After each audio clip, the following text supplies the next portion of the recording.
que nos proyecte el compañero o yo lo puedo trabajar. Como gustes, si quieres subirlo yo lo voy pasando. ¿Lo están grabando? Para no tapar tanto. Bien, vamos a hablar sobre la investigación, pero en su fase inicial. Y lo que ahora vamos a estar discutiendo es únicamente lo que el Código Nacional de Procedimientos Penales establece. No voy a hacer referencia a ningún código de los estados, sino lo que el Código Nacional. No sé si alguien de ustedes lo trae impreso o lo trae en su iPhone o en algo para que podamos consultar algunos artículos cuando sea necesario.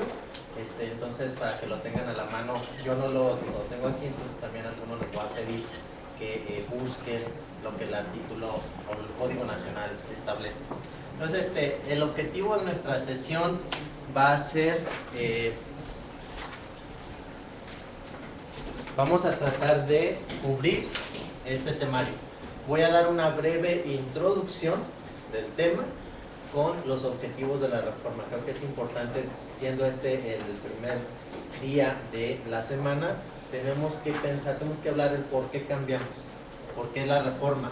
El segundo va a ser de los diferentes sistemas procesales, cuál es la diferencia de uno y de otro, el panorama general del sistema acusatorio, a qué nos estamos refiriendo con el sistema acusatorio, con todas sus etapas, y específicamente cómo el Código Nacional ahora lo establece.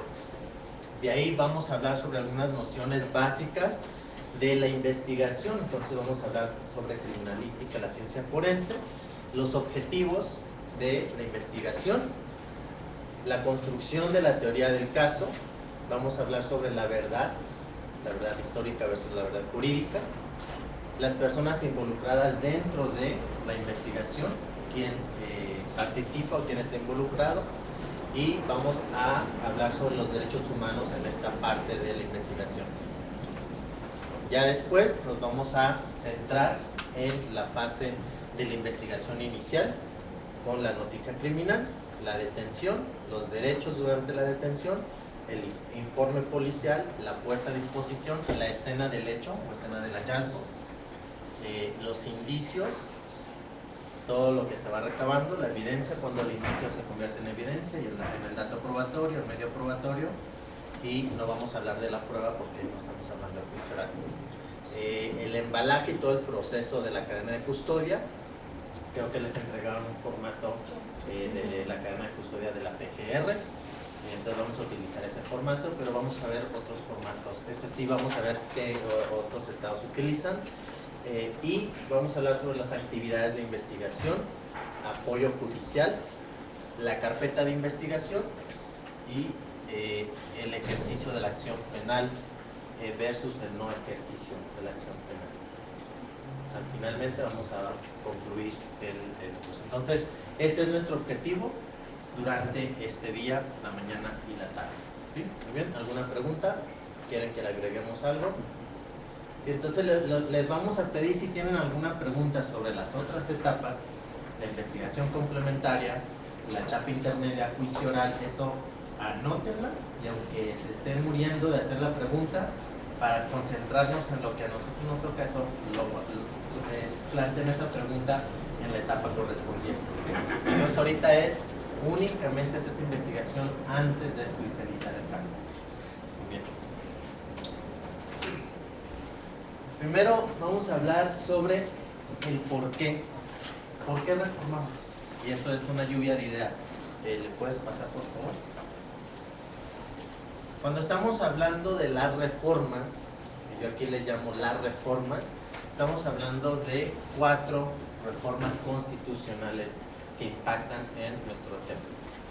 Estamos hablando de la reforma de justicia para adolescentes del 2005, esa no debemos de olvidarla, o sea, cómo esta reforma es primero y es tan importante como la de adultos. Entonces estamos hablando de la reforma del 2005, eso también es todas estas etapas, la reforma de seguridad y justicia del 2008, donde literalmente, así textualmente, establecen el artículo 20 del sistema acusatorio con los principios, y en esta pues se reforman 10 artículos. En esta reforma tenemos la dualidad del sistema acusatorio con todos los principios y protección de derechos humanos, pero también tenemos todo el régimen de excepción por la reforma los conceptos de delincuencia organizada. Entonces, a veces, bueno, la reforma constitucional en este caso a veces se contrapone, ¿verdad? Pero tenemos régimen de excepción. Después viene la del 2011, el concepto de derechos humanos, que queda plasmado dentro de la Constitución, con todos sus artículos, con el primero constitucional como eje rector, y recientemente la reforma del 2013, donde establece que el Congreso de la Unión podrá legislar en 3 materias: procesal, ejecución y métodos alternos. Esto trae otra revolución, que ahora ya tenemos el Código Nacional aprobado, los códigos estatales van a desaparecer, y viene una ley única de justicia, de ejecución de sanciones, igual la de los estados van a desaparecer, y la de métodos alternos. Ahorita también se está hablando de otra reforma, en el mismo 73, esto es para establecer una ley nacional de justicia para adolescentes. ¿Por qué? Porque los estados, algunos han avanzado en establecer un sistema acusatorio, otros tienen un sistema mixto, hay todo raro en Frankenstein, otros no tienen nada. Hay una ley federal de justicia para adolescentes extremadamente rara, mal. Entonces, en esta ley ya se está cocinando, de hecho ya hay proyectos de esta ley y hay aprobación, con mucho apoyo del Senado.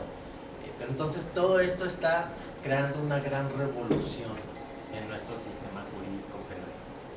Literalmente todos los días hay algo nuevo, hay una ley nueva, un protocolo nuevo, una ley secundaria nueva, jurisprudencia. Entonces, cuando estamos hablando de estas grandes reformas, yo les pregunto, ¿por qué cambiamos? Es muy costoso, ¿no? ¿De quién, los estados, los que están aquí presentes, quién ya tienen la reforma? ¿De qué estado son? Quintana Roo, que nos acaba de llegar. Veracruz. Estado de México. Estado de México. Chiapas. Oaxaca. Entonces ellos dos son los que ya tienen más experiencia en esto, por los estados. Y de los que vienen del Distrito Federal. ¿Hay gente del Distrito Federal? ¿Sí? ¿Y de atrás de qué estados son? Hidalgo tiene su código aprobado, no entró en vigor y ya no va a entrar, está el otro. ¿Y de qué otro estado? Okay, entonces, ¿por qué cambiamos? ¿Cuánto le ha costado Oaxaca, al Estado de México, a Chiapas? Es muy costoso. ¿Por qué cambiamos de un sistema a otro? Yo creo que una de lo principal de este cambio es la situación de que nunca se encontraba el juez, ¿no? De que todo lo llevaba por ejemplo, en Pachuca, pues nunca vemos al juez y siempre está el secretario, ¿no? Entonces la ausencia del juez. Es una de las principales situaciones. ¿Y eso qué? Si el secretario es bueno, Sí. ¿No? ¿puede hacer que el secretario sea mejor que el juez? Sí, no, eso no tengo a veces la menor duda, pero pues ahora sí que el encargado de la impartición de justicia es el juez, no el secretario. El secretario conoce el tema, lo veo porque a veces yo platico con los jueces y el juez le dice al secretario, habla al secretario, ven secretario. Entonces no hay esa situación, el secretario es secretario, tiene su mentalidad, no el juez. Entonces, para usted dice hay un problema de que el juez no esté presente. Así es. ¿Qué otra razón? Yo considero que el cambio se ha venido dando, valga la redundancia, por los cambios de la sociedad, por todo lo que ya es muy diferente. ¿A qué te refieres con el cambio social? De todo, desde los adolescentes, los niños, a los delitos ya se han agravado, son mayor, no sé, o sea, son más complejos. Yo considero eso principalmente. La sociedad ha sido muy cambiante hoy en día, la delincuencia, con la falta de trabajo, la falta de oportunidades, qué sé yo. Es por ello que yo considero que este cambio pues pudiese venir a beneficiar a aquellos. O sea, hay una respuesta, un cambio social. Así es. La ausencia del juez, cambio social, ¿qué más? Reproducir el sistema de justicia.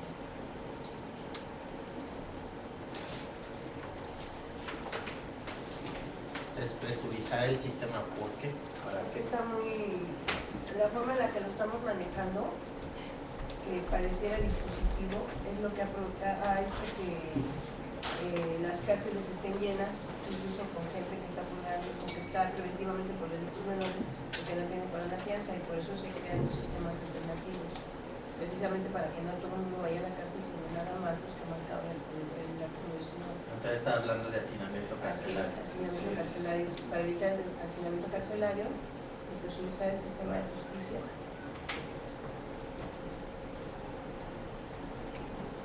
Porque hay varias cosas, ¿no?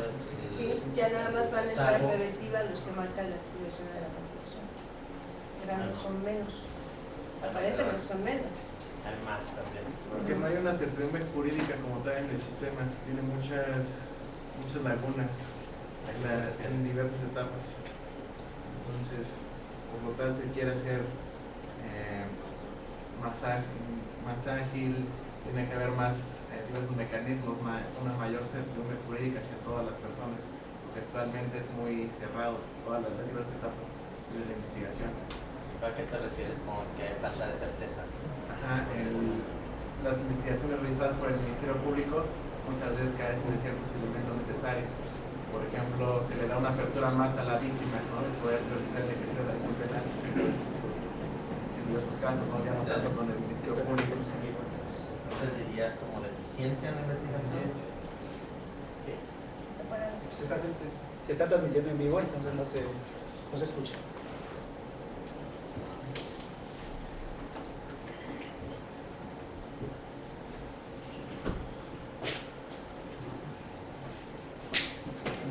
Entonces hay deficiencia en la investigación, dices. Con esto sí se escucha. Ustedes no me van a escuchar, pero es para el internet. ¿Sí? Sí, yo considero que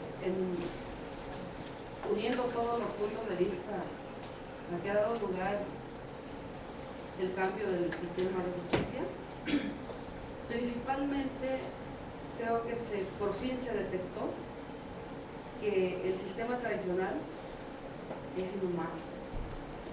Es inhumano, ¿por qué?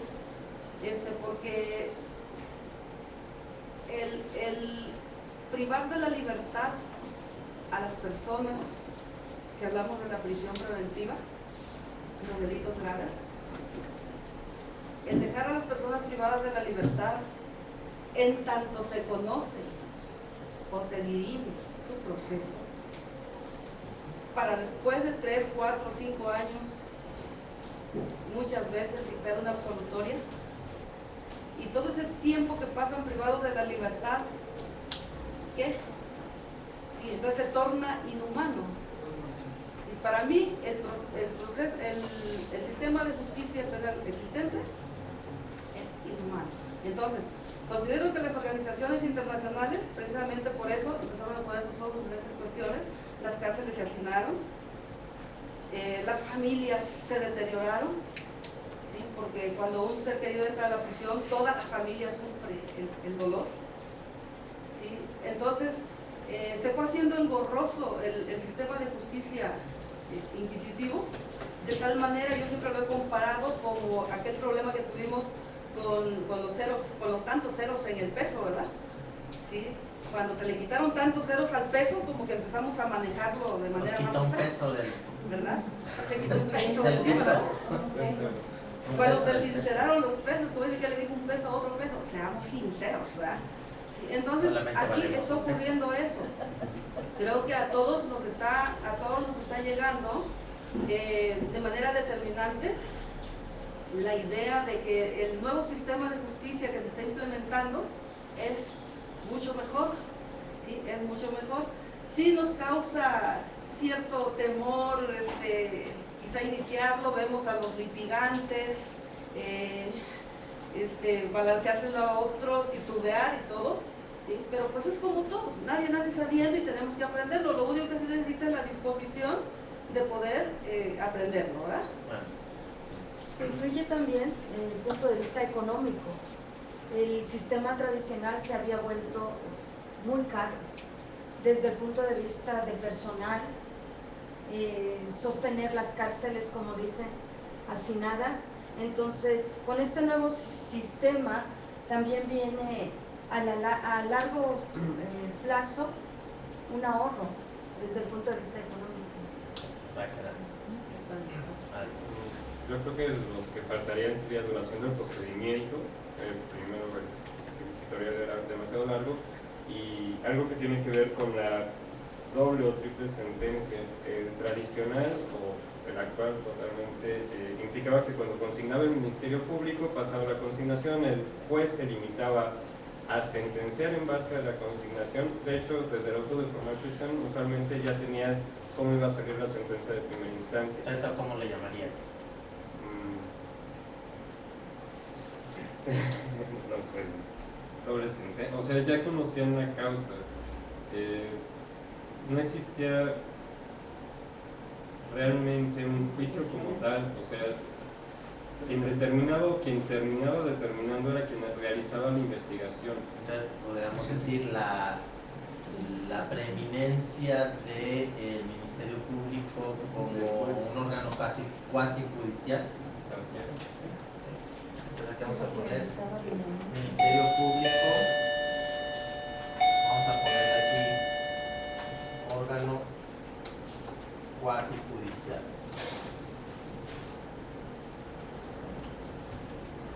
Y podemos seguir toda la mañana hablando de los problemas, pero creo que es importante siempre conceptualizar el por qué cambiamos, porque a veces nos perdemos del rumbo. Todo esto nos tiene que marcar una ruta crítica, una visión hacia dónde vamos. Y esto nos puede ayudar para poder medir si verdaderamente estamos cambiando o no, o si estamos maquillando la cosa. Si no sabemos el problema, o sea, la línea base de dónde partimos, pues ahí vamos todos caminando, ¿no? Hacia dónde vamos, pues quién sabe, a dónde va Chente, pues dónde va la gente. Tenemos que caminar para allá porque ya todos van para allá. El por qué, pues quién sabe. Pero esto nos tiene que dar esa línea base para poder medir, tanto como organizaciones de la sociedad civil, también como servidores públicos, hacia dónde vamos. Y a veces se pierde el rumbo. Tenemos que identificar cuáles son las graves violaciones a los derechos humanos del sistema tradicional para poder vigilar y litigar para que eso por lo menos no exista a la gravedad de que existe en el sistema tradicional. ¿El sistema acusatorio va a eliminar las violaciones del derecho humano? No porque somos humanos y porque aunque el código me diga una cosa y la ley esté plasmada ahí en blanco y negro lo que debe de hacer, siempre va a haber otro interés y alguien va a hacer otra cosa. Entonces por eso tenemos el sistema acusatorio donde viene la defensa a proteger el debido proceso, a cuestionar lo que el Ministerio Público está haciendo y a exigirle al juez que aplique la ley de acuerdo como la ley lo dice. Y si no, pues entonces nos vamos al recurso o hasta la instancia internacional. Pero si no sabemos el por qué cambiamos, puede hacer que nos estemos perdiendo el rumbo, o puede ser que hasta estemos replicando las mismas violaciones en el sistema nuevo. Nosotros ahorita estamos observando audiencias en varios estados y créanme que es triste ver que las defensas, es más, ni escuchamos la voz de la defensa, se quedan callados cuando les trasladan la palabra.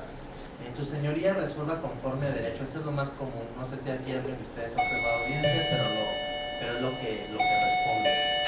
Y yo a los defensores, a ustedes les voy a decir cuando estén defendiendo a alguien, si alguna vez los escucho en una audiencia decir eso, los voy a jalar la oreja, porque le están diciendo al juez que resuelva conforme con lo que él sabe que tiene que resolver. Él resuelve conforme a derecho, tiene la ley. ¿Qué quiere decir? Tengo flojera y no me esté molestando de mi sueño, y pues resuelva su señoría. Yo no tengo ningún argumento, es más, como no leí el caso, pues ni sé ni de lo que me está diciendo el Ministerio Público, y resuelva ya para irme. Es su chamba. Eso, para mí eso significa esa frase, resuelva conforme a derecho. Tengo que defender una postura. ¿La postura de quién? De la persona que está a mi lado. También puedo ser asesor jurídico de la víctima de violación de derechos humanos o víctima de un delito.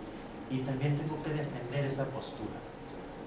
Tengo que velar por los derechos de estas dos personas, si estoy como asesor jurídico de la víctima o si soy defensor de la persona que se le está acusando, pues del acusado, pero tengo que conocer primero que nada su historia personal.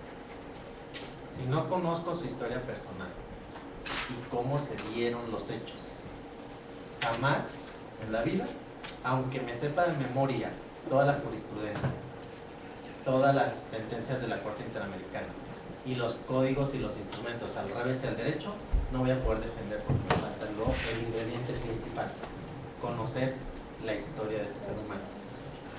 Entonces, el sistema acusatorio tenemos que humanizar, tenemos que presentarle a la víctima o al acusado al juez.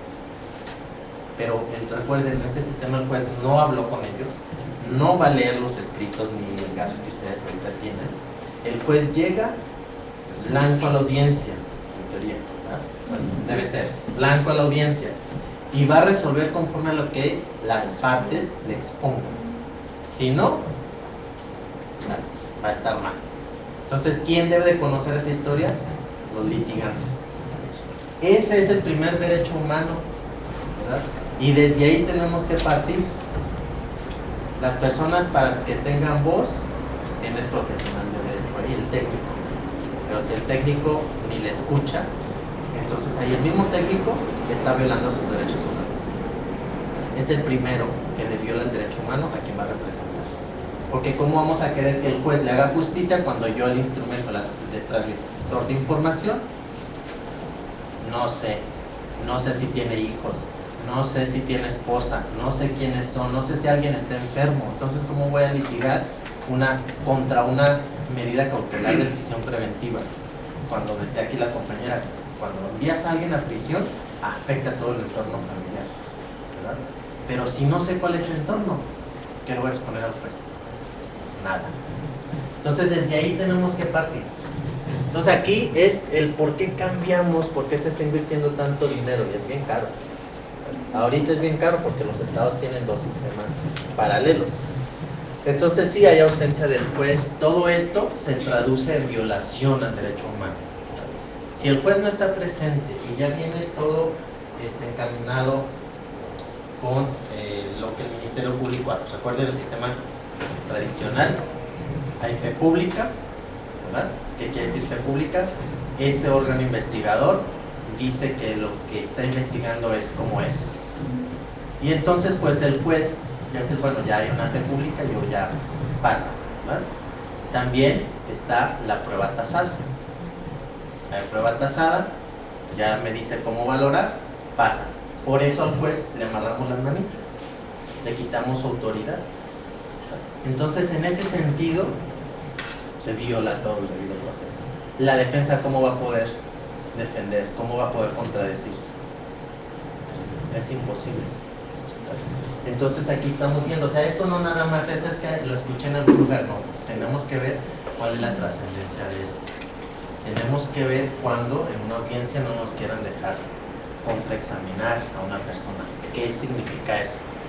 No significa que, pues ya me perdí mis 5 minutos de fama donde voy a exponer mis preguntas excelentemente para que todo el mundo que me esté viendo sepa cómo examino, contraexamino a una persona. No. Aquí la cosa es de que no pude o no logré contraexaminar esa prueba. Y esto es la parte fundamental del sistema. Entonces, aquí tenemos muchísimas cuestiones. Todo esto se presenta acá en Justicia para Adolescentes. ¿Por qué se cambia? Porque la Convención de los Derechos del Niño dice que debe haber una justicia especializada, ¿verdad? Que no debe existir un tutelarismo porque el tutelar era un sistema administrativo. Y por una cuestión administrativa ya había personas privadas de la libertad. No sabíamos cuándo iban a salir. Entonces, todas estas reglas se aplican. Seguridad y justicia, artículo 16, 17, 18, 16, 17, 18, 19, 20, 21, 22, 23, todos estos hablan del sistema de justicia. El 20 es el sistema acusatorio, los derechos humanos. Entonces aquí a veces siento, y creo que hemos cometido un error, de divorciar estas dos reformas. Y eso lo hemos hecho muchos de nosotros como organizaciones de derechos humanos. Porque si no es que esta es la reforma de derechos humanos, y yo voy a ir a un foro de derechos humanos, y hay otro foro del sistema acusatorio, y lo vemos como un divorcio. Pero no es un divorcio. La parte fundamental del sistema de justicia penal son los derechos humanos. Debido proceso, presunción de inocencia, no puede haber más derechos humanos que eso. Entonces, acá esta reforma complementa lo que ya se había hecho, porque ahora le pone la cereza en el pastel a la reforma. Es decir, tiene que girar todo el sistema acusatorio alrededor de los derechos humanos, tanto de la víctima como de la persona acusada. Y no podemos divorciar una de la otra, porque los derechos humanos es la parte central del sistema. Todo esto son violaciones a derechos humanos. Entonces, por eso tenemos que cambiar, crear un sistema transparente, rápido, que la prisión preventiva no sea la regla, que el juez esté presente, que sea ágil, que las pruebas sean contundentes. ¿A qué le suena todo esto? A derechos humanos. Son derechos humanos. A jalar los instrumentos internacionales, a utilizar las sentencias de la corte, a forzar que el juez aplique el control de convencionalidad. Todo esto son el marco de derechos humanos. Entonces, la legislación única, ¿por qué ustedes creen que se decidió crear una legislación única? Para unificar criterios en todo el país. Para unificar el criterio. O sea, para que todos lo hagamos igual. Pues sí. Porque tú vas, yo por ejemplo soy de Quintana Roo, y cuando me ha tocado litigar en otro estado, es como si fuera algo nuevo. Es una costumbre distinta, lo hacen distinto, aunque sea el mismo delito lo que estás viendo, o en el área civil, aunque sea lo mismo, te dicen que no, que la costumbre ellos son. Te litigan por costumbre. Por costumbre litigan en los estados, no digo en el DF también he litigado, pero como que es más despersonalizado. Pues más simple. Bien. Entonces, creo que parte es unificar por lo menos la cuestión legislativa, la cuestión normativa. Si vemos todos los estados, creo que ahorita hay 16 o 17, 18, no sé cuál es el número actual, que están ya aplicando un sistema acusatorio. Algunos estados ya están aplicando el Código Nacional, pero los códigos locales, aunque son muy similares en su estructura, algunos tienen unas cosas que cambian y algunos se regresan un poquito al sistema tradicional. No voy a decir nombres, pero hay estados vecinos donde hay unas cosas que sí se retroceden. Entonces esto, bien o mal, da un avance, aunque el Código Nacional en otras cuestiones donde otros estados ya habían avanzado un poquito más, los frena y los regresa un poco. Entonces como avanza en unas cosas y a otros los regresa un poquito. Pero sí, a veces los estados donde decían esta frase, ¿verdad? Vamos a tropicalizar la cosa. Yo tengo miedo cuando escucho la palabra tropicalizar, ¿verdad? Porque ahí va la costumbre. O sea, ¿qué va a tropicalizar? Los principios son los principios. Sí, hay que adecuarlos a ciertas cuestiones, a ciertas realidades, pero a veces cuando dicen tropicalizar quiere decir lo voy a hacer como Dios me dio a entender a mí. Y entonces, como Dios me dio a entender, el conocimiento es del sistema tradicional y para allá va. Vamos a pasar a la siguiente, por favor. Entonces, esto es nada más así. Yo les invito a que sigan ustedes siempre que estén estudiando el sistema. Piensen, esta regla, ¿por qué viene? ¿Por qué la hacemos de esta forma? Es una reacción al sistema tradicional. Esto es, vamos a hablar ahorita ya de los tres sistemas, por lo menos que en México. ¿A esto no se borra? O hay una liquidita, ¿no? Sí. Bueno, hay por lo menos tres sistemas en México. Tenemos el sistema, bueno, que ha existido. El sistema inquisitivo, el mixto y ahora el acusatorio. ¿De dónde? Porque a veces a este le llamamos inquisitivo. Y México ahorita no tiene un sistema inquisitivo. ¿Sí? El sistema inquisitivo parte de una presunción de culpabilidad a la persona que se le está se considera o lo detienen por algún hecho delictivo, parten de este es culpable y si puede ahora que me compruebe la inocencia. La Santa Inquisición así era. Entonces este sistema inquisitivo parte de esa presunción de culpabilidad y la gran característica del sistema inquisitivo es donde las funciones, así como las conocemos, de investigación, persecución, juzgamiento y sanción estaban fusionadas en una misma autoridad. No había división de funciones. Todas estas funciones, ¿quién las tenía? Era un sistema inquisitivo. Yo sé que aquí nadie lo conocemos porque esto hace... ¿Cómo? ¿Quién tenía todas estas funciones centralizadas? Ok, otra. Vamos a tomar 3 respuestas. Estás hablando de un sistema inquisitivo, en realidad de la Inquisitivo iglesia. puro. En realidad se toma de la iglesia. Bueno, sí, se toma de la iglesia, pero ya, digamos, la iglesia no tiene que ver, ya en un sistema inquisitivo penal. Acá me hizo una respuesta el Ministerio Público y por acá escuché el juez. ¿Alguna otra respuesta? El Estado, ¿no? Sí, eso es del Estado. ¿Quién del Estado? Pues hubieron tiempos en que lo tenía el rey, lo tenían, si venimos de... Sí, estaba en el poder del Estado hasta que vino delegándose en los jueces, en el Ministerio Público, en Sí, las pero figuras en el jurídicas, sistema ¿no? inquisitivo, nada más estamos hablando Nada del más, inquisitivo.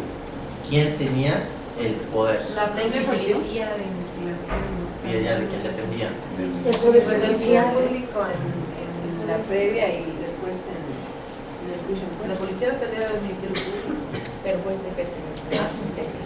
o antes de que hubiera Ministerio Entonces, Público.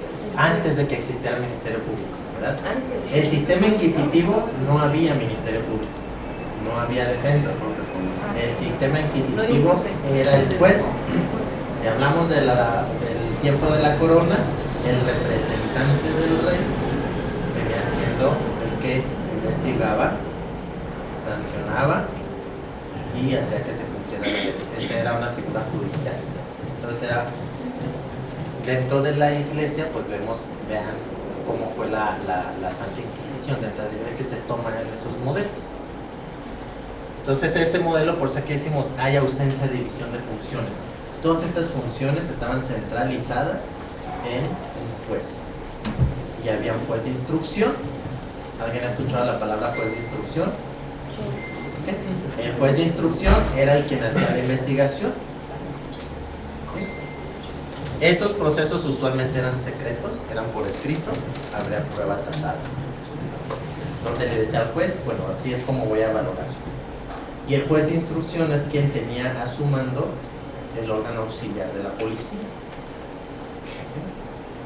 Entonces la policía dependía del juez y el juez hacía todo. No había división de poderes. En México hemos tenido algo así. Hace más de 100 años que ya lo abandonamos por la Constitución del 17. Sí estaba. Pero, por ejemplo, si vamos al modelo chileno, en Chile sí existía. O sea, en Chile pasa literalmente de un inquisitivo a un acusatorio, está el santo. Algunas provincias en Argentina tienen estos sistemas. Entonces, en México, desde la Constitución del 17, lo abandonamos. ¿Qué es lo que el constituyente del 17 dice? O, bueno, más bien Venustiano Carranza, en la exposición de motivos de esa Constitución. Dice, tenemos 100 años que abandonamos la corona, pero nuestro sistema penal seguimos bajo el yugo de la corona porque es el modelo que tenemos. Y entonces el 17 en el artículo 20-21 inicia o diseña la división de funciones. Y esta división de funciones, uno se encarga de investigar y de acusar y otro de juzgar. Crea el modelo, por lo menos normativamente en la Constitución, de un sistema más acusatorio que inquisitivo. Entonces, da una matiz para acá. Y de hecho en esa constitución estaba el juicio por jurado, ¿recuerdan? Y hablaba que debería ser público y que debería ser ágil. ¿Sí? Ahí empieza esa constitución a establecer las bases de un sistema acusatorio. ¿Por qué no dimos el salto de un sistema a otro?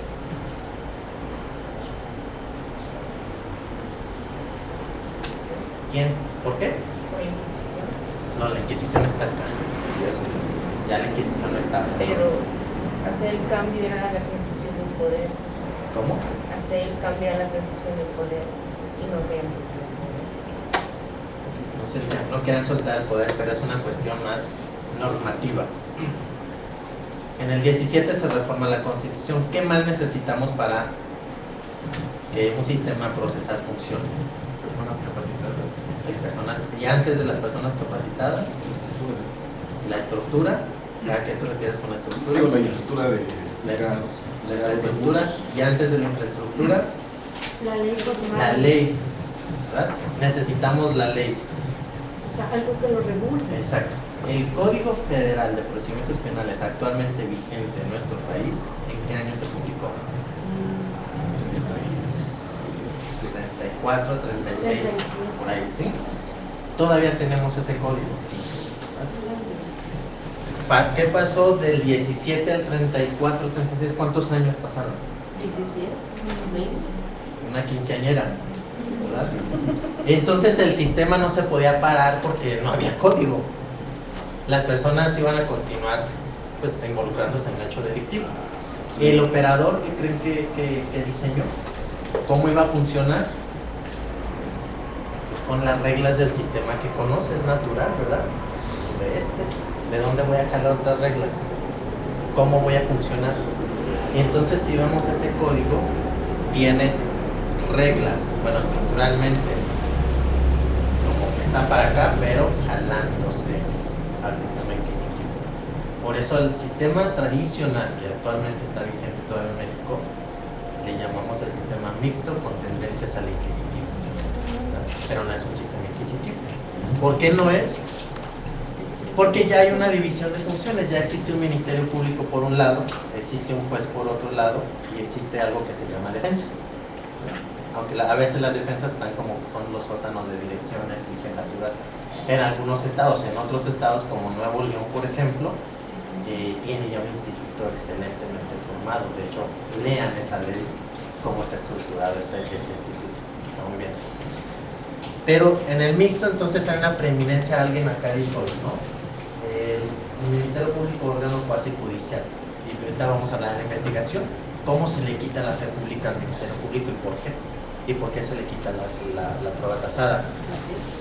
Todavía una preeminencia del Ministerio Público. ¿Por qué había esa preeminencia del Ministerio Público? Porque casi las funciones que hacía el juez de instrucción, que es el que investigaba, nada más le cambias y a veces, bueno, tu Ministerio Público, tú vas a hacer lo que yo hacía. Yo como juez sí podía valorar prueba, ¿verdad? Y ahí nace la fe pública. Yo como juez pues tenía la prueba tasada, te la paso. Entra la reina de las pruebas, la confesión. Entonces, aunque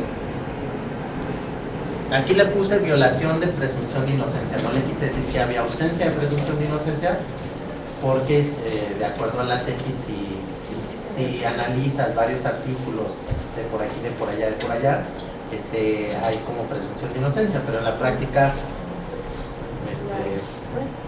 había más presunción de culpabilidad, pero por todas estas reglas que vienen normativamente desde acá. Hay otra cosa que se llama la inmediatez procesal, ¿verdad? No la confundan con inmediación, porque a los reformistas nos dan un ataque. La inmediatez procesal, ¿qué significa? Que debe tomarse en consideración los hechos en la forma que inicialmente acontecieron. O sea, cuando el Ministerio Público presenta las pruebas en el pliego de consignación, las confesiones, interrogatorios, todo lo que pueda obtener durante la indagatoria, tenga que tomarse en consideración por encima de otras que pudieran. Porque la inmediatez dice que la inmediatez procesal quiere decir que es más verdadero porque está más cercano al hecho.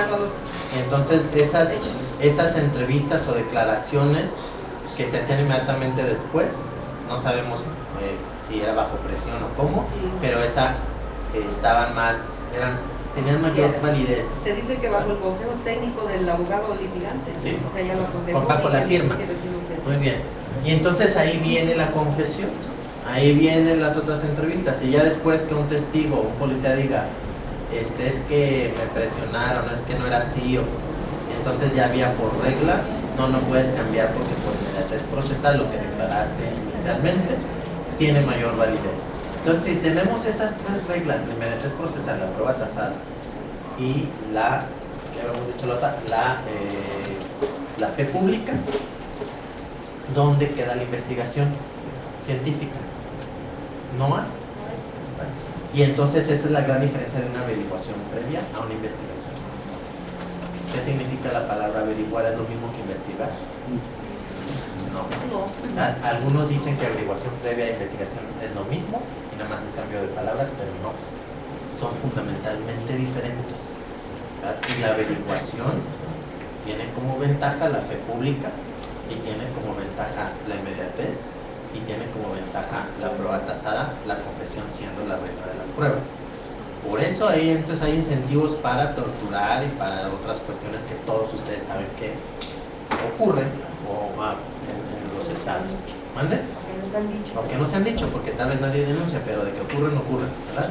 Entonces aquí es como si partiéramos del fútbol que apenas acaba de terminar y un equipo tiene 3 goles contra el otro 0 y ahora sí jueguen en igualdad de circunstancias, ahora sí frente al árbitro para ver quién gana.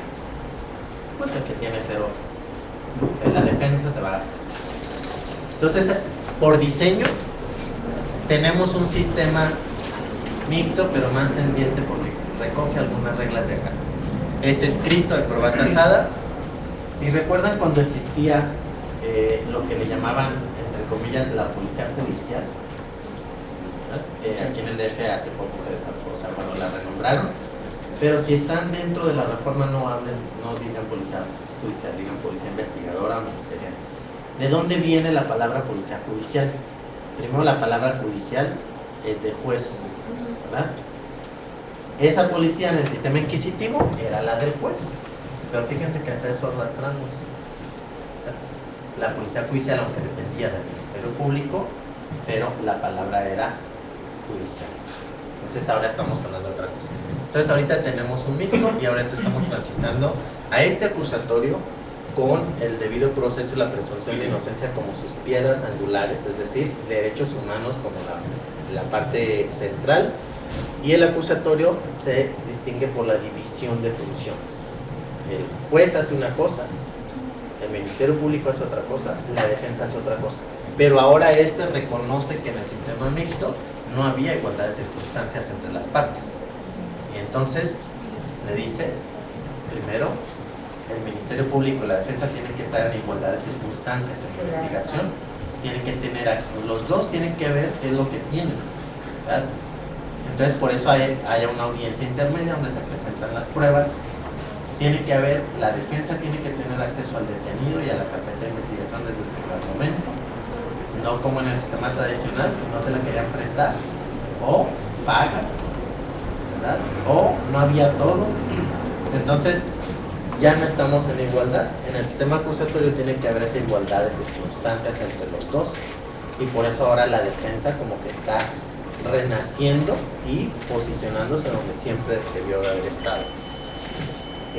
Es un sistema basado en audiencias con todos los principios, no vamos a hablar de eso, lo van a tocar en otra fase, pero es un sistema basado en audiencias. Si queremos que el juez resuelva, se lo tenemos que pedir en audiencia, y con los argumentos que se le presente dentro de la audiencia, al final le tiene que resolver. No es que pásamelo por escrito y luego le doy vista a la otra parte y luego contéstame y luego unos 2 o 3 meses para pensar qué voy a hacer y luego te resuelvo por escrito y veo. Entonces esta es una tramitación de papeles y se juzga a papeles. Acá se juzga a personas. Con la oralidad, la Constitución no lo pone como un principio, lo pone como un mecanismo para lograr los otros principios. Y la parte fundamental también, la libre valoración de la prueba. No va a haber prueba tasada, entonces la libre valoración y las máximas, las lógicas de la experiencia, las máximas de la experiencia, donde el juez, quien está presidiendo la audiencia, resolverá. Y por eso aquí hay una división de funciones también, el juez de control y el juez de juicio oral. Hay una regla en los códigos que establecen que los jueces no deben de tener información antes de la audiencia, para evitar que el prejuzgamiento, que acá siempre pasaba. El juez que ratifica la detención y que impone el auto de formal prisión, y es el mismo que se va a llevar el proceso del desahogo de las pruebas y el mismo que va a sancionar. Pues crean ustedes, si el juez, hay una estadística, es más del 90% de los autos de formal prisión, obviamente te da una sentencia condenatoria porque no te vas a contradecir. Por eso ahora es la división de uno hace una cosa y el otro pues hace otra cosa. Todo eso es parte de esa, para evitar ese prejuzgamiento. Entonces tenemos estos tres sistemas para que ustedes cuando hablen del sistema no digan es que el sistema inquisitivo, no, el sistema mixto, tendiente al inquisitivo era esto.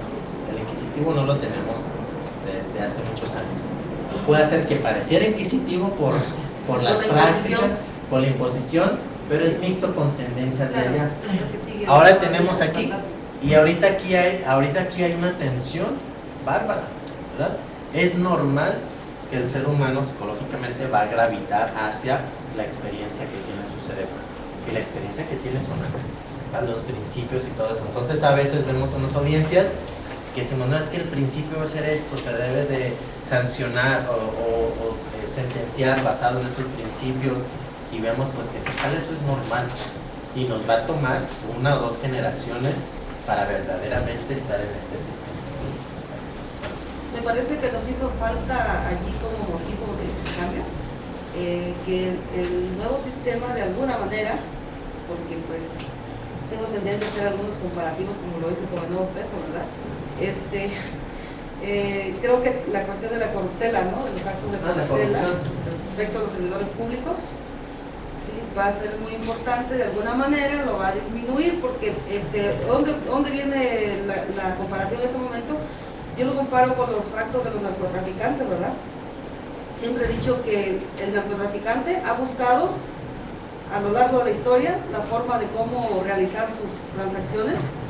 Sí, recuerdo cuando guardaban en el ring del carro la droga, posteriormente vinieron los sabuesos, ¿verdad? Para oler dónde estaba la droga, empezaron a meter la droga en medio de chile quemado para que esto inhibiera, ¿verdad? El olfato no diga tanto, pues de los abuelos y todas esas cosas. Sí, yo creo que sí es necesario, porque creo que lo que necesitamos precisamente para poder echar a andar con mayor eficacia el sistema es tener ideas de todas las cosas que pasan, una gama de situaciones que hemos vivido, de experiencias, sí, que nos permiten ir construyendo este nuevo sistema en una base sólida, en una base, porque para mí la base más principal para que todos los que estamos aquí podamos hacer algo, ¿verdad? Es la disposición. Esa es la base fundamental, porque podemos estar y no sin estar, ¿verdad? Pero si estamos aquí, hemos hecho un gran esfuerzo, es porque queremos ser diferentes, ¿sí? Queremos cambiar el panorama de México, de la justicia en México. Sí. Y sí, obviamente, sí, la corrupción siempre va a ser el mal de nuestra cultura, pero no nada más es el servidor público. Para que un servidor público sea corrupto, a la par tiene un ciudadano que o le está ofreciendo o acepta dar. Entonces, ¿cómo vamos a terminar con la corrupción? Somos nosotros. Nosotros somos los que tenemos que dejar de tratar de comprar a una persona, porque de ahí nace la corrupción. No nada más es el servidor. La corrupción es una relación dual entre el servidor público y la ciudadanía. Nosotros somos tan corruptos como el servidor público. ¿Cómo vamos a cambiar? ¿Quiere decir que el sistema acusatorio va a terminar eso? No, tenemos que hacer un cambio radical culturalmente, ¿verdad? Profundo. Nuestra sociedad necesita eso. porque pues vamos a poder matizar las cosas. Quiere decir que ya porque tenemos las cámaras en la audiencia no va a haber corrupción, pues ahí dentro de esa audiencia tal vez no, Sí, claro. pero ¿qué pasó 5 minutos antes? Ya pensé que pueden conectar un botoncito rojo por ahí. Oye, cuando vea usted que el botoncito es rojo, déjenlo.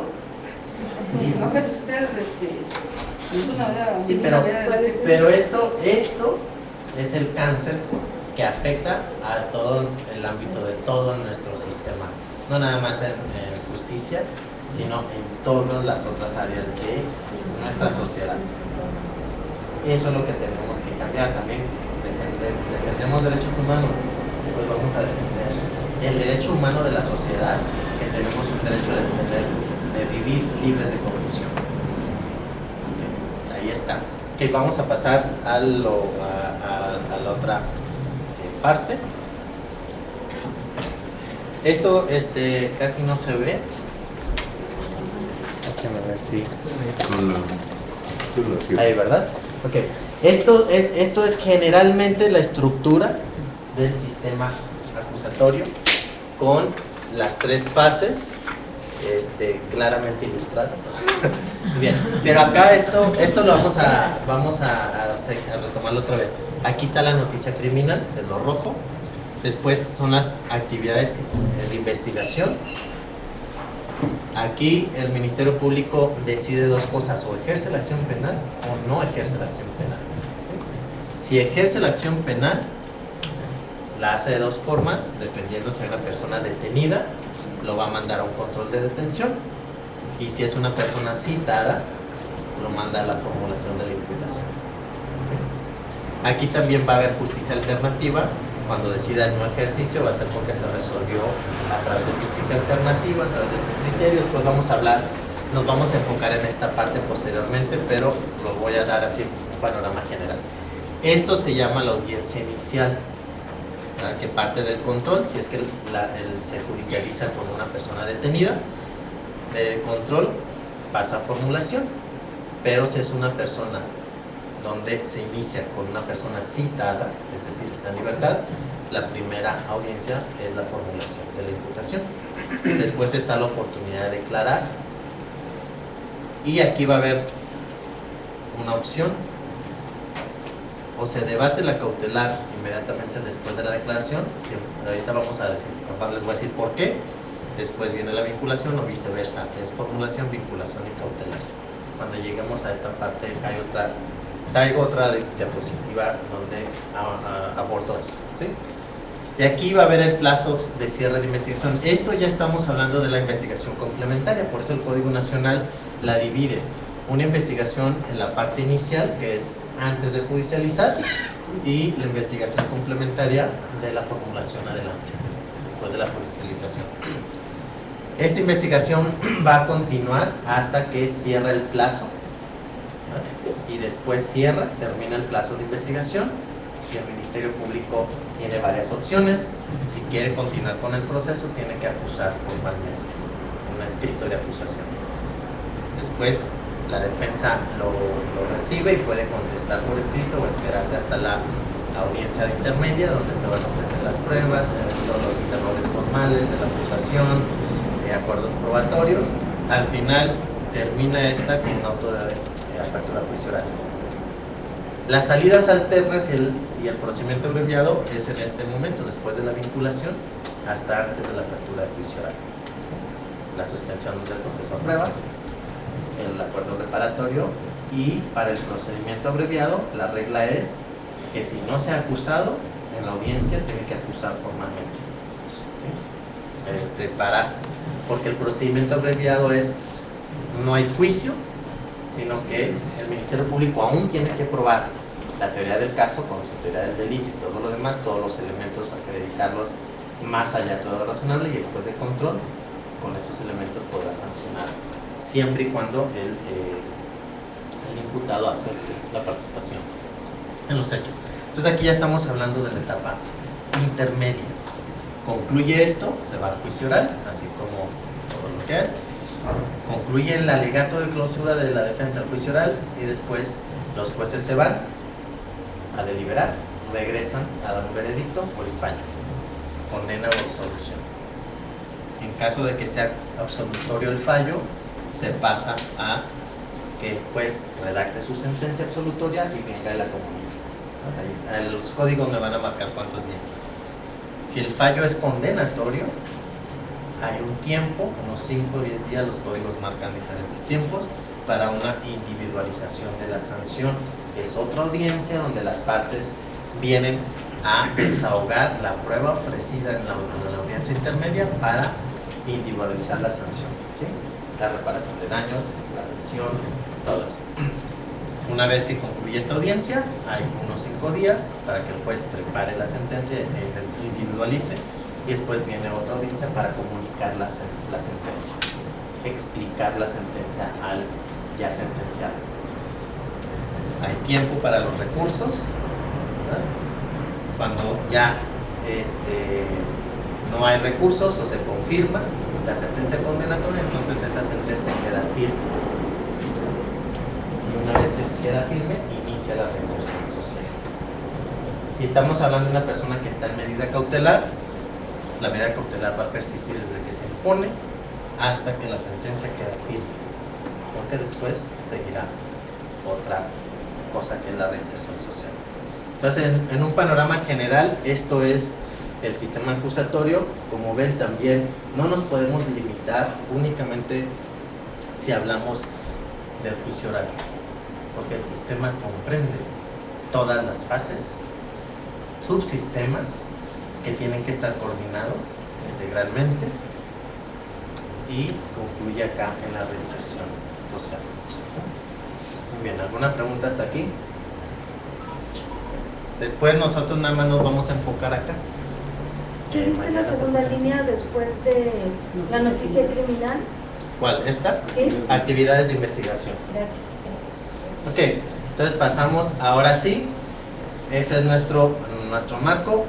Algunas nociones básicas de la investigación. Esto va a ser para todos. ¿No? Tenemos que saber cuál es el objetivo de una investigación criminal, quién está involucrado, cuáles son los derechos humanos que aplican en la parte de investigación. Entonces vamos a hablar sobre las nociones básicas o generales de la investigación criminal. No sé cómo vamos de tiempo, José Luis. Tenemos 12 minutos para un café, para un break, o sea, en 12 minutos podrías dar un corte si te parece. Okay.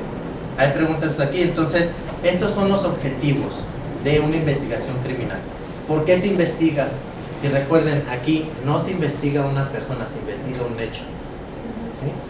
Si estamos hablando que estamos investigando una persona, estamos con el chip de presunción de culpabilidad. Porque algo tiene que ver, tiene cara de malandro, tiene cara de delincuente, y hay muchas personas que si no es que yo he trabajado 10, 15 años en la prisión y yo conozco a uno la mirada de un criminal, el perfil, y después mira cómo lo describe, cómo viene vestido. Entonces aquí empezamos a discriminar.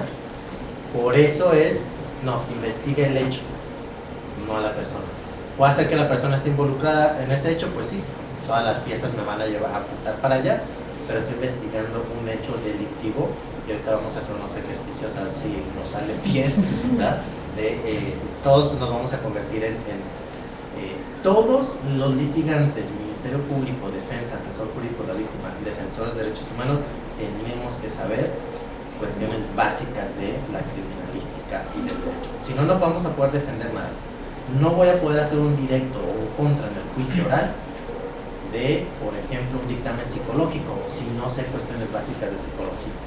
Si yo no las sé, entonces me voy con un psicólogo, traigo un perito que me diga qué es el test de la persona humana bajo la lluvia, cómo se hace, cómo se interpreta, qué relevancia tiene, cuáles son las fallas.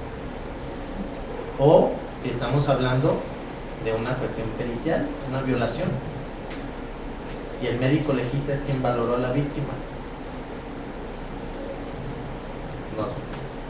¿Hay problema con eso? Sí, debe haber problema con eso, pero debe ser un médico ginecólogo, especialista.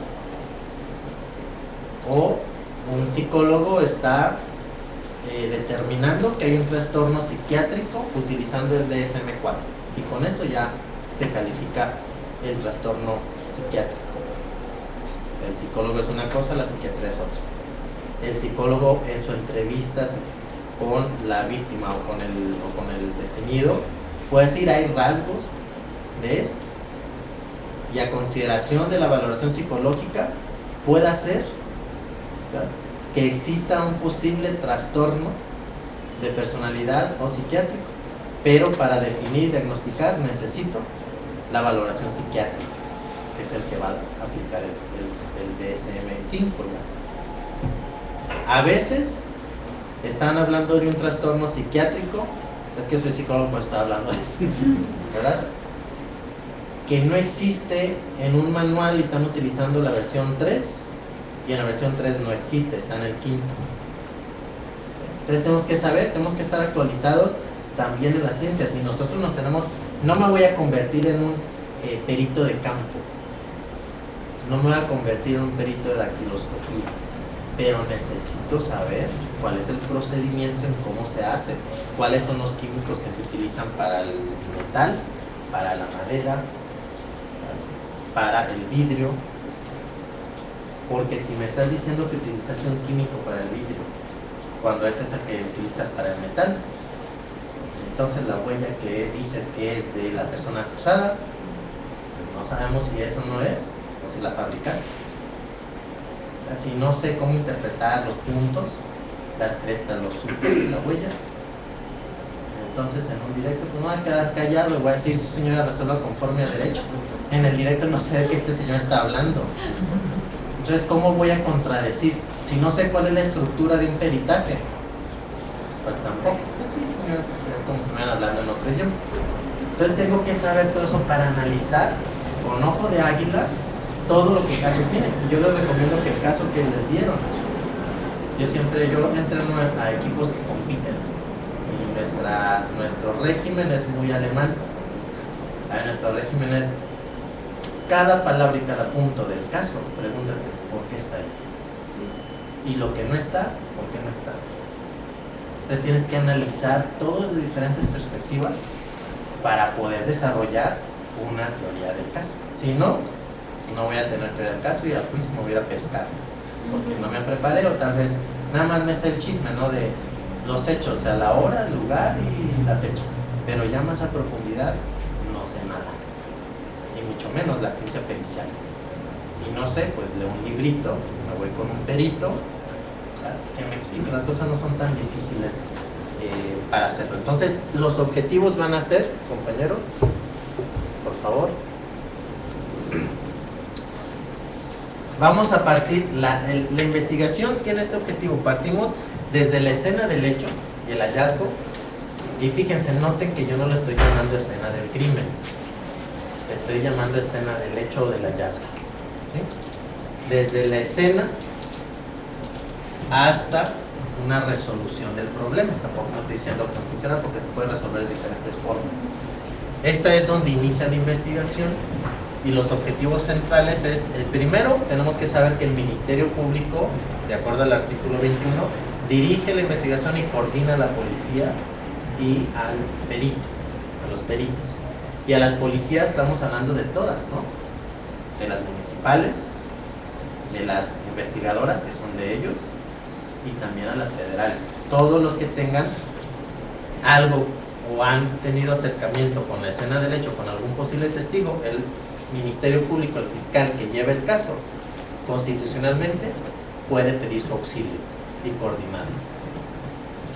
Aquí es cómo creamos esa coordinación, porque a veces uno se va por un lado, a veces se va por el otro. Esta investigación va a ser para obtener información válida y confiable, ¿sí? Es obtener información válida y confiable, o sea, lo que estoy es verdadero, o por lo menos es válido para la investigación. No voy a saber si está relacionado con el hecho o no, porque puede ser que una información sea válida pero no esté relacionada con el hecho, y eso va a servir a la defensa para la exculpación. Y confiable, o sea, tiene que ser confiable. Entonces ya desde aquí estoy construyendo la investigación científica, tengo que aplicar el método científico de investigación. ¿Qué es lo que los peritos o los que estén manejando la escena? Recolectar indicios, practicar peritajes. Y esto me iba a llevar, bueno, aquí nos faltó entrevistar testigos, víctimas, policías. La defensa va a entrevistar al detenido o al citado, va a entrevistar a sus testigos, y si es que el detenido o el citado quiera hablar con el Ministerio Público, con la policía, la defensa tiene que estar presente. Está para establecer líneas de investigación. La defensa tiene que hacer lo mismo. Ya se terminó el hecho de que la defensa se quede en su escritorio esperando que todo lo haga el Ministerio Público. Un defensor que no investigue, que no visite la escena del hecho ya después de que la hayan liberado y todo eso, entonces no es un buen defensor. El defensor tiene que visitar la calle y ver. Si me dice que él corrió son 80 metros del momento donde ocurrió el hecho, del lugar donde ocurrió el hecho a donde lo detiene el policía, y el policía dice que fue en un segundo, en un minuto, en 10 minutos, entonces tengo que ver todo eso, humanamente pudo o no pudo hacerlo, ¿verdad? Estoy parado aquí y nada más la carpeta de investigación me dice que hay 2 testigos, 2 vecinos, es una calle donde es residencial o comercial. ¿Quién más pudo escuchar? ¿Quién más puede tener algún conocimiento del hecho para que aporte a establecer una línea de investigación? Y puede hacer una línea de investigación donde le favorezca al Ministerio Público. Aquí ya estamos hablando de la construcción de la teoría del caso, que le favorezca al Ministerio Público, o puede hacer que esa investigación, esa información le va a favorecer a la defensa. Pero me tengo que involucrar en esto. El defensor que no se involucre, que nada más esté sentado escuchando lo que el detenido le pueda decir o lo que pueda leer en esa carpeta de investigación, entonces no está defendiendo los derechos humanos de esa persona. Más cuando si esa persona está en prisión preventiva, está dependiendo de ustedes y de su familia. Por eso es el gran problema del abuso de la prisión preventiva. Si está en libertad, pues ustedes pueden decir, bueno, ve y toca puertas y pregunta. Recuerden que también tenemos a nuestra mano el auxilio judicial, el juez de control. A alguien que no quiere entrevistarse, que no acuda al citatorio, yo puedo ir con el juez de control y solicitarle que la persona acuda. ¿Sí? Es también el Ministerio Público. Si el Ministerio Público no me quiere prestar la carpeta de investigación, y eso pasa, o no está todo. Las fotografías que quiero de esa violación, donde la violación, y hubo un caso, esto lo estoy utilizando porque es un caso, un ejemplo que me comentaron, donde la narración de los hechos de la víctima decía que fue violación con violencia, que había golpes. Las fotografías no mostraban ningún golpe, pero había otras fotografías que no querían soltar. Entonces, como defensa tienes que tener todo lo que se hizo acá.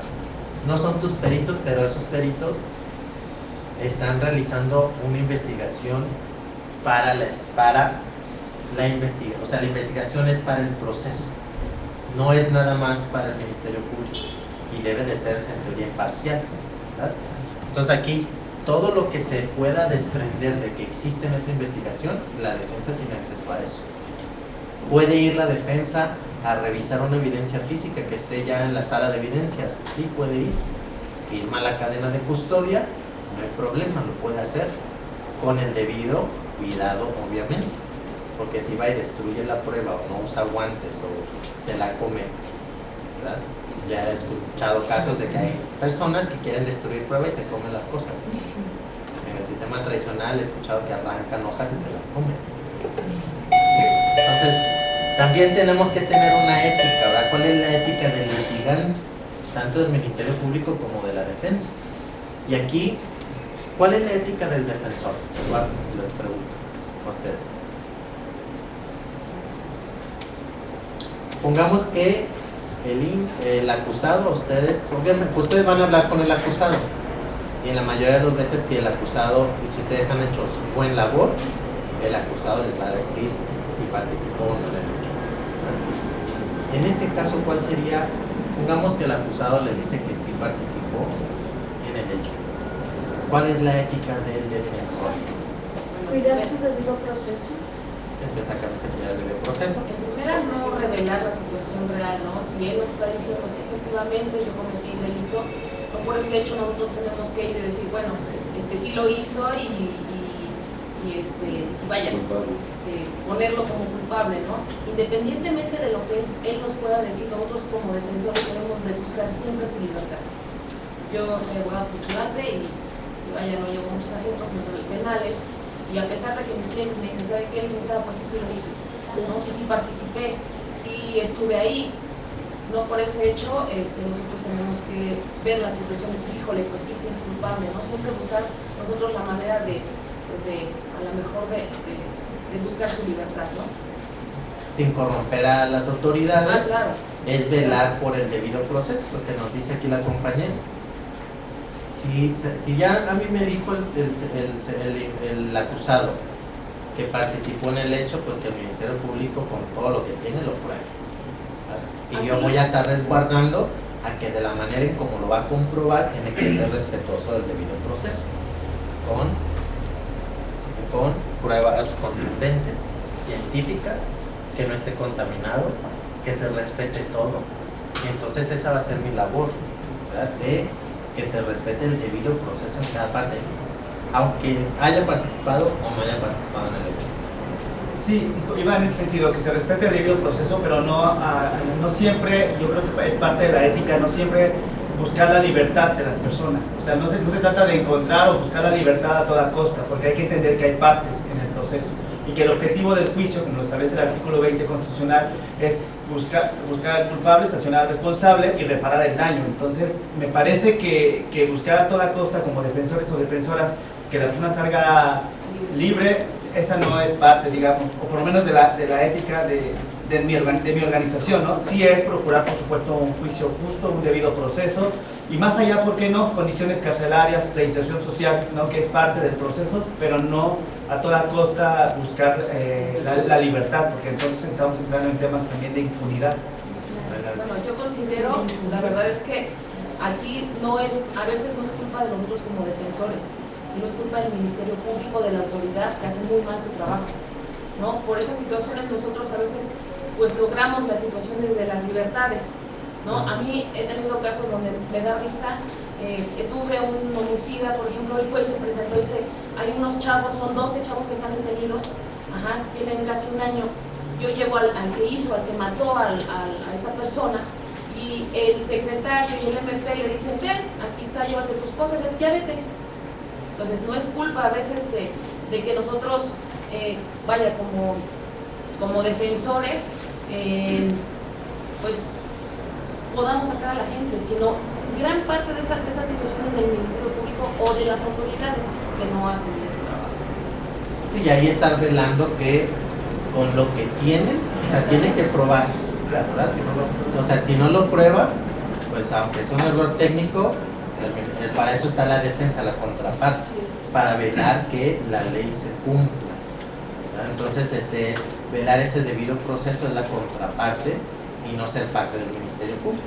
Porque si me quedo callado donde sé que hay violaciones de esto, aún sabiendo que la persona me dijo que sí participó en el hecho, pues entonces, ¿de qué bando estoy? Mi ética como defensor son con los intereses de la persona que me eligió como su representante legal, ¿verdad? Así es. Independientemente de su situación, si es o no culpable. Claro. Nuestro deber como defensores es defenderlos.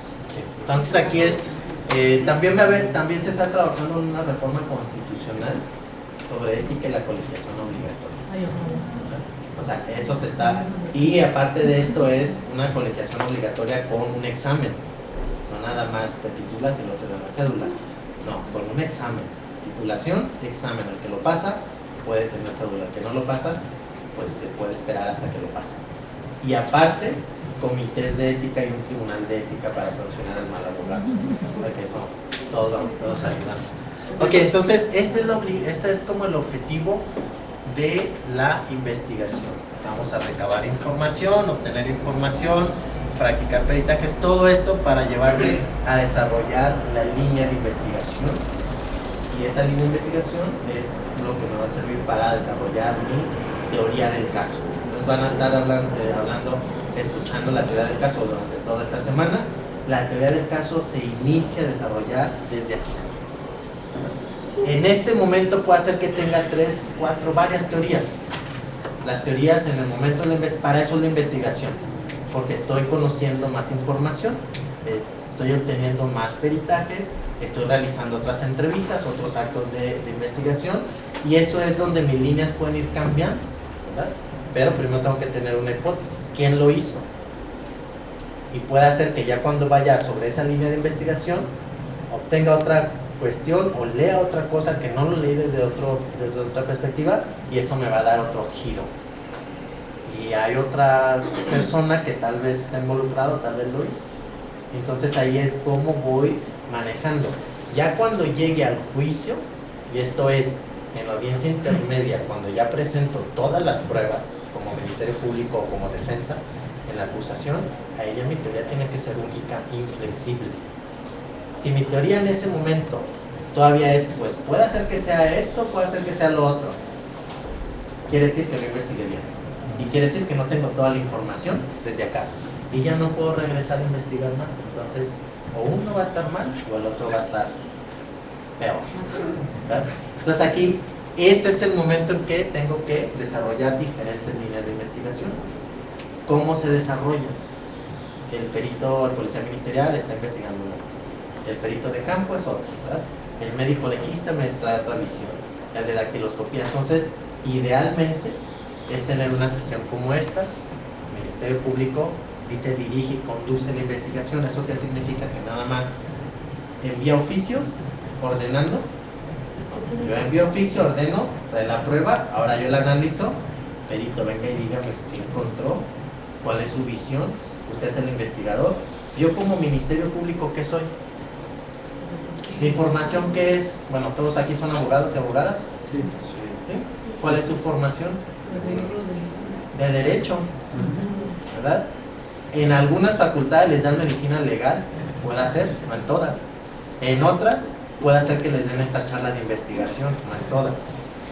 Pero ¿cómo voy a conducir una? O sea, en el sistema tradicional ese era el problema. El Ministerio Público quería investigar. Y recuerden que en el sistema tradicional el Ministerio Público visita, va a los levantamientos de cadáver, va a las órdenes de cateo, a todas esas cuestiones, y desde mi perspectiva va y se contamina, se convierte en un testigo. Se convierte en un testigo porque puede ser que él también esté contaminando.